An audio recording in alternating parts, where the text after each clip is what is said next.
Hello दोस्तों, हमने पिछली सीरीज़ में पॉलिटी पर बात की थी। अब नई सीरीज़ पर हम भूगोल की भी शुरुआत कर रहे हैं। करंट अफेयर्स भी हमने चालू कर दिया है। तो यहाँ पर भी हमारा जो बेसिक रहेगा, पहले हम बेसिक्स पर ध्यान देंगे, सवालों पर ध्यान देंगे और धीरे धीरे अपनी सीरीज़ को आगे बढ़ाएंगे। तो भारत के भूगोल से सबसे ज़्यादा सवाल पूछे जाते हैं, तो यहीं से हम शुरुआत कर रहे हैं बेसिक। तो आइए शुरुआत करते हैं।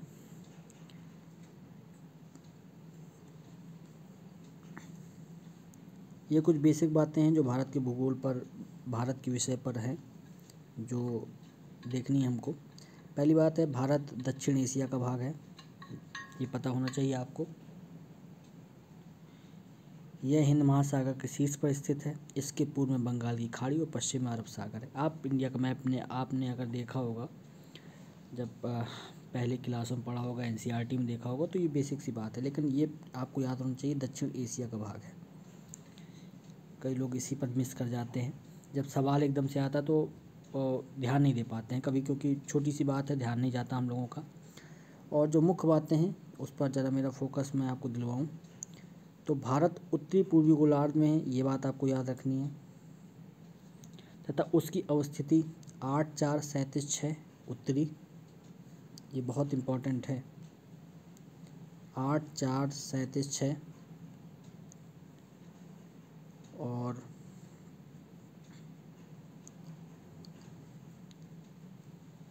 68,7,97,25 ईस्ट। ये जो 2 पॉइंट है ना, इसको आपको याद रख लेना है बिल्कुल, जैसा कि तैसा, इसको नहीं छोड़ना है। इसके बाद इसकी पूर्व से पश्चिम की लंबाई जो है 29-33 किलोमीटर और उत्तर से दक्षिण 32-14 किलोमीटर। आइए थोड़ा इसको मैप से भी समझते हैं। ये मैंने मानक समय रेखा का मैप लिया हुआ है, इसी पे हम बहुत सारी बातें करेंगे। पहली बात तो मैंने इस लंबाई की बात की, ठीक है, 32-14 किलोमीटर और ये 29-33 किलोमीटर।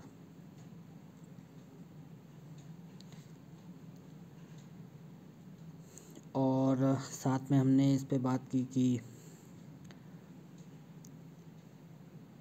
कि कितना डिग्री पर हमारा जो ये भारत है ये अवस्थित है। 8,4,37,6, 68,7,97,25 ईस्ट, ये ध्यान रखिएगा। 68,7,97,25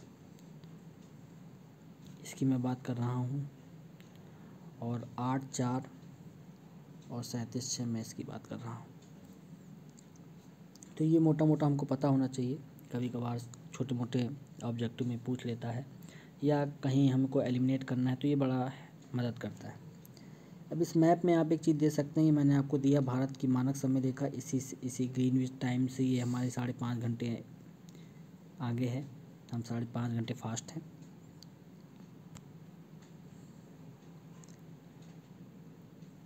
ये हमारे जो उत्तर प्रदेश, मध्य प्रदेश, छत्तीसगढ़, उड़ीसा और आंध्र प्रदेश, 5 राज्यों से होकर गुजरता है। इस पर हम अभी आगे चर्चा करेंगे।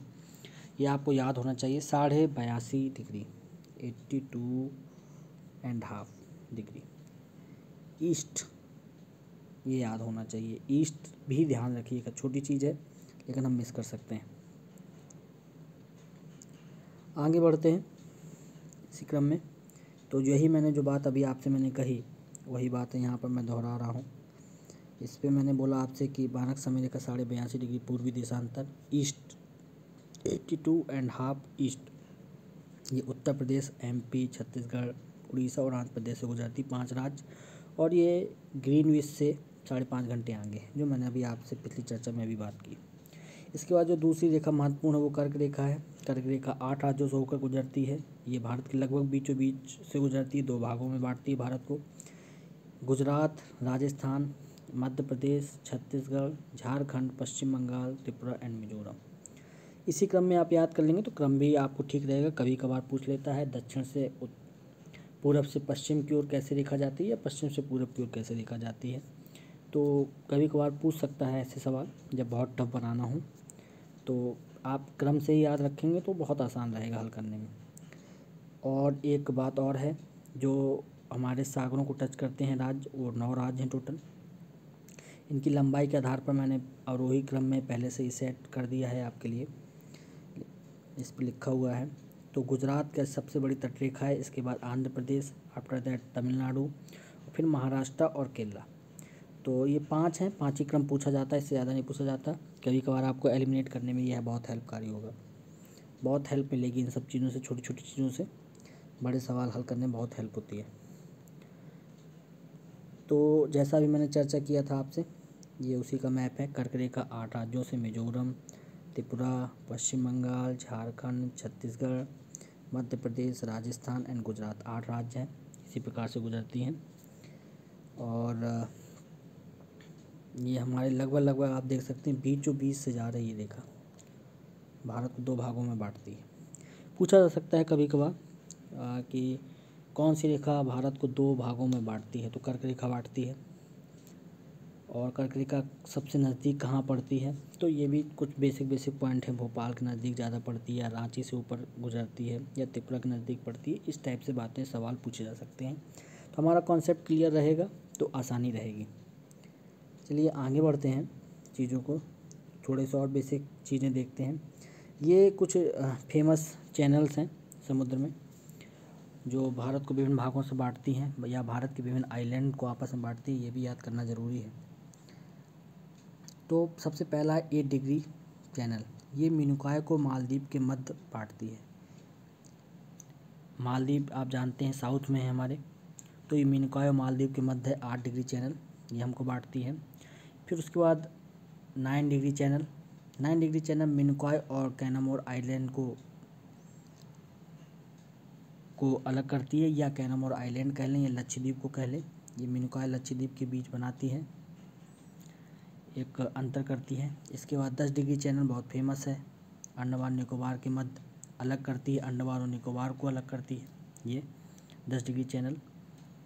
और इसके पश्चात देखें तो द ग्रेट चैनल, जिसको हम ग्रेट चैनल कहते हैं, ये इंडोनेशिया और इंदिरा पॉइंट के मध्य, यानी ये भारत को इंडोनेशिया के मध्य स्थित है, भारत और इंडोनेशिया के मध्य।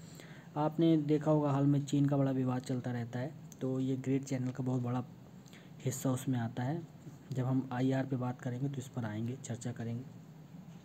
और एक हाफ डिग्री चैनल है। आप हाफ डिग्री का मतलब समझ रहे हैं, ये जैसे पृथ्वी है, ये 0 डिग्री है, तो 0 डिग्री से ऊपर जाएंगे तो थोड़े से ही ऊपर की बात हो रही है, ये हाफ डिग्री नॉर्थ। तो ये जो है ये बांटती है भूमध्य रेखा को और मीनूकाय के बीच। हाफ डिग्री चैनल भूमध्य रेखा और मीनूकाय के बीच है, मतलब मीनूकाय थोड़ा सा भूमध्य रेखा के ऊपर है, और उसके बाद हाफ डिग्री चैनल, फिर भूमध्य रेखा यानी 0 डिग्री। तो 0 डिग्री और मीनूकाय के बीच में ये हाफ डिग्री चैनल रहती है। छोटा सा है, कभी कभार पूछ सकते हैं आपसे। तो ये बेसिक चीज़ें हैं, थोड़ा सा पता रहेंगी अगर, तो हमें सवालों को हल करने में थोड़ा मदद मिलती है। ठीक है, आगे बढ़ते हैं।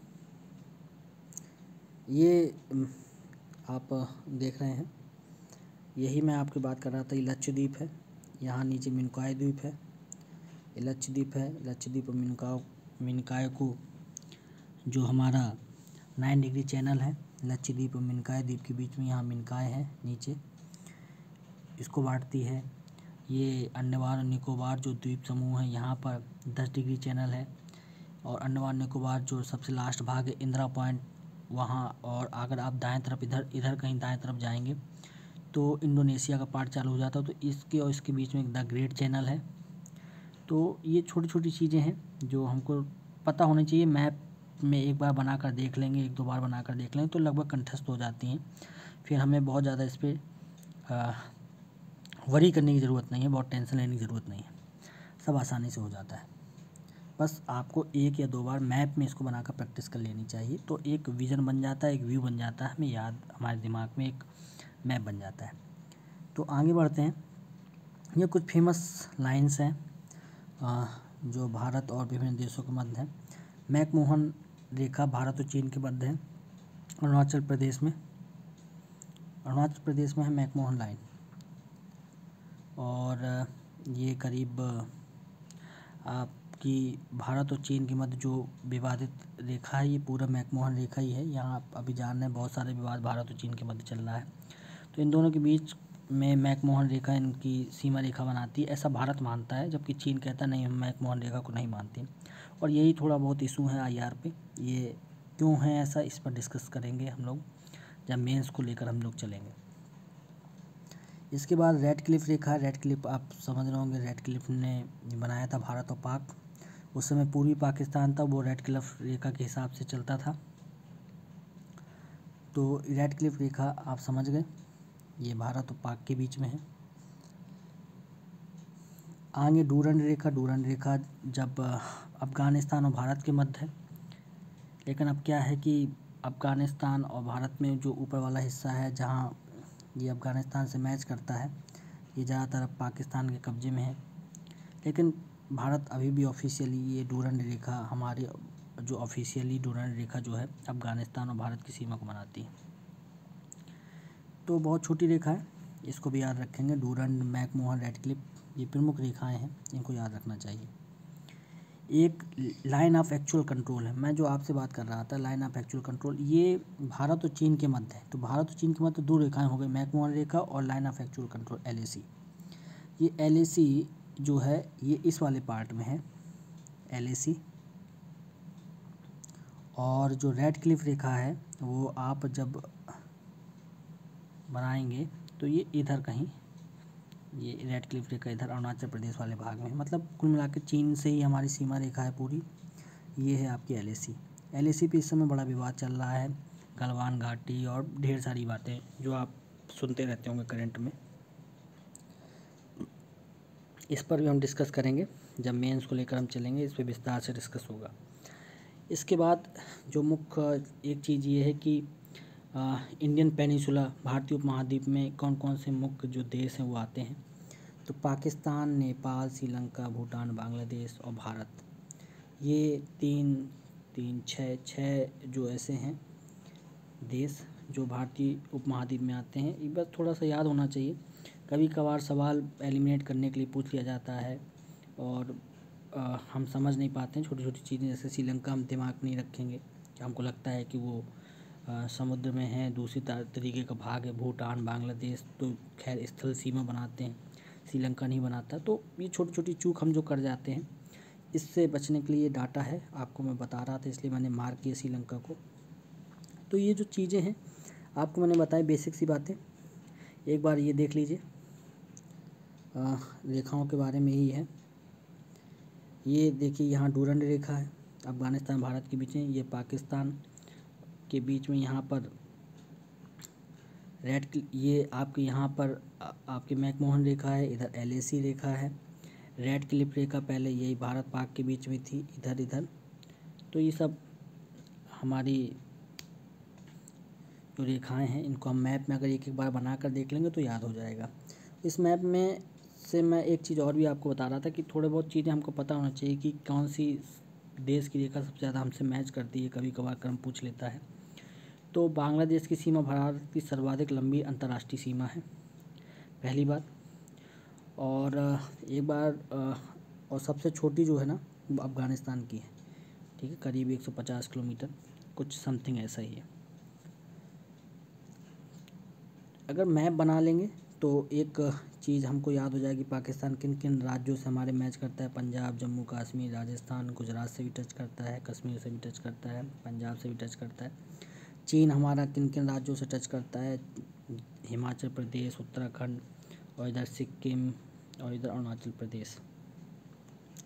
तो ये थोड़ा सा ओवरव्यू मैंने आपको दिया कि भारत की स्थिति क्या है, भारत में कि भौगोलिक स्थिति क्या है, कितने डिग्री पर वो कितने अक्षांशों पर स्थित है, देशांतर स्थिति उसकी क्या है, कौन से आसपास के देश हैं। तो ये बेसिक चीज़ है। अगली बार हम जब अभी मिलेंगे तो इस पर सवाल भी हल करेंगे, जो छोटे छोटे सवाल आए हैं जिस पर हमारा कभी ध्यान नहीं जाता, हमको लगता है कि आसान है, याद हो जाएगा, पर ये छोटी छोटी चीज़ें यहीं से शुरुआत बनती है, यही हमारे आधार है। तो ओके, भूगोल की हमने शुरुआत की है, आई होप बढ़िया आपको लगा होगा। आगे इसी प्रकार से हम बढ़ते रहेंगे, भारत के भूगोल को ही लेकर अभी चलेंगे। धीरे धीरे विश्व के भूगोल को भी चालू करेंगे। Okay, thank you.